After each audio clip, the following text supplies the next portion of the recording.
যুব কংগ্রেসের মিছিলে সিআরপিএফের লাঠিচার্জের ঘটনাকে কেন্দ্র করে নতুন করে রাজনৈতিক বিতর্কের সৃষ্টি হয়েছে। এদিন সাংবাদিক সম্মেলন করে যুব কংগ্রেস সভাপতি নীলকমল সাহা জানান, লাঠিচার্জের ঘটনায় সিআরপিএফের বিরুদ্ধে থানায় মামলা দায়ের করা হবে। তিনি অভিযোগ করেন, শান্তিপূর্ণ আন্দোলনে অযথা বলপ্রয়োগ করা হয়েছে। ঘটনার সুষ্ঠু তদন্ত এবং দায়ীদের বিরুদ্ধে ব্যবস্থা নেওয়ারও দাবি জানিয়েছে যুব কংগ্রেস। এই বিক্ষোভ কর্মসূচিতে আমরা দেখেছি যে যখন আমরা আরামের চৌমুনির থেকে ব্যারিগেড ক্রস করে যেখানে আমরা শান্তিপূর্ণভাবে বিক্ষোভ জানাচ্ছিলাম, কোনো ডিআইজি, আইজি, পুলিশ প্রশাসনের কমান্ড ছাড়া আমাদের ওপর সিআরপিএফের এলোপাতারি লাঠিচার্জ করা হয়। আমাদেরকে তারা খুব নৃশংসভাবে আহত করেন।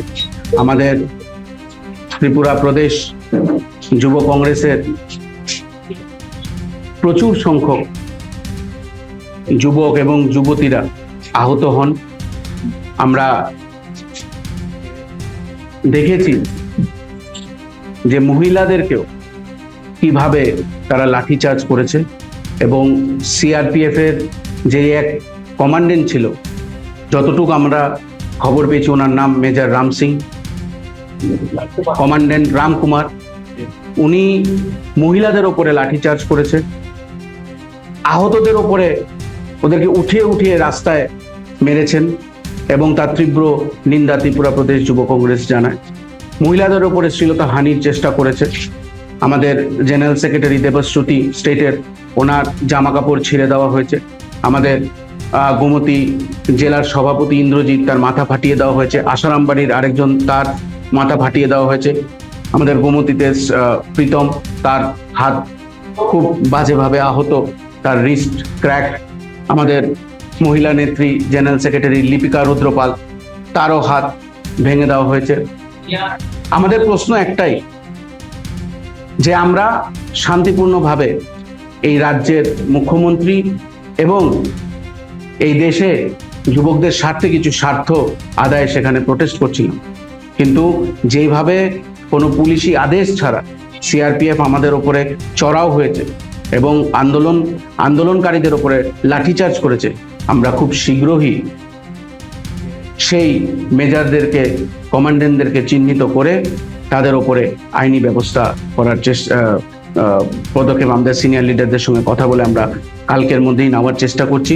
সবচেয়ে হয়রান করার মতন ব্যাপার যে আমরা দেখেছি যে আমরা যখন প্রোটেস্টে ছিলাম, প্রেসদেরকেও তারা রেহাই দেয়, সাংবাদিকদের ওপরেও তারা হাত উঠিয়েছে, তাদেরকে ধাক্কা দিয়েছে, মহিলা সাংবাদিকদের ওপরে ধাক্কা দিয়েছে, যেটা এই রাজ্যে বিরোধীদের কণ্ঠসা এবং বিরোধীদের যাতে প্রোগ্রাম মানুষের চোখের সামনে না আসে, চ্যানেলে যাতে ঠিক মতন তারা উঠাতে না পারে, তাদেরকে সাইডলাইন করে দেওয়ার একটা নোংরা নীল নকশা এই সিআরপিএফ আজকে আমাদের যুব কংগ্রেসের উপরে উঠিয়েছে। আমরা তার তীব্র নিন্দা জানাই এবং আগামী দিন এই সিআরপিএফ এর লাঠিচার্জের উপরে আমরা বৃহত্তর আন্দোলনে নামবো এবং যে কমান্ডেন্ট আমাদের উপরে হাত উঠিয়েছে সেই কমান্ডেন্টের উপরে আমরা আইনি ব্যবস্থা খুব তাড়াতাড়ি নেব।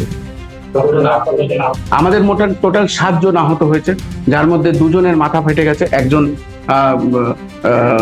হাসপাতালে, তার মাথায় স্টিচেস লেগেছে, তার মাথা প্রচন্ড ব্যথা, সে তার বাড়ির দিকে প্রস্থান করছে। আমাদের ইন্দ্রজিৎ আছে, আমাদের প্রীতম আছে, লিপি আছে, আরো 2 জন মেয়ে আছে। সবচেয়ে দুঃখের ব্যাপার, মেয়েদেরকেও তারা এই করেনি, মেয়েদের টপ ছিঁড়ে দিয়েছে। আমাদের কাছে প্রুফ আছে, আমরা ভিডিও কিছুক্ষণের মধ্যে ছেড়ে দেবো। এবং এরকম আইনি শাসন আমরা কখনো দেখিনি। ভারতীয় জনতা পার্টির যে দলদাস হয়ে দাঁড়িয়েছে আজকে সিআরপিএফ, তা সিআরপিএফ বুঝিয়ে দিয়েছে, কারণ কোনো কমান্ড ছাড়া, কোনো লাঠিচার্জের কমান্ড ছাড়া তারা আজকে আমাদের ওপরে লাঠিচার্জ করেছে এবং এটা কোনোভাবেই ত্রিপুরা প্রদেশ যুব কংগ্রেস মেনে নিতে পারছে না। এবং ত্রিপুরা প্রদেশ যুব কংগ্রেসের তরফ থেকে আমরা তীব্র নিন্দা জানাই যে এইভাবে দলদাস হয়ে আজকে সিআরপিএফ বিরোধী আমাদের ত্রিপুরা যুব কংগ্রেস, প্রদেশ যুব কংগ্রেসের এই আন্দোলনকে তারা রুখার এবং এই লাঠিচার্জ করে আমাদেরকে আহত করেছে।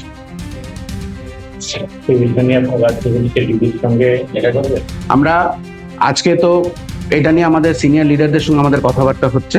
আমরা কালকের মধ্যেই 100% দেখাও করব এবং ওই কমান্ডেন্টের ওপরে আমরা আইনি এফআইআর করার আমরা সিদ্ধান্ত নিচ্ছি।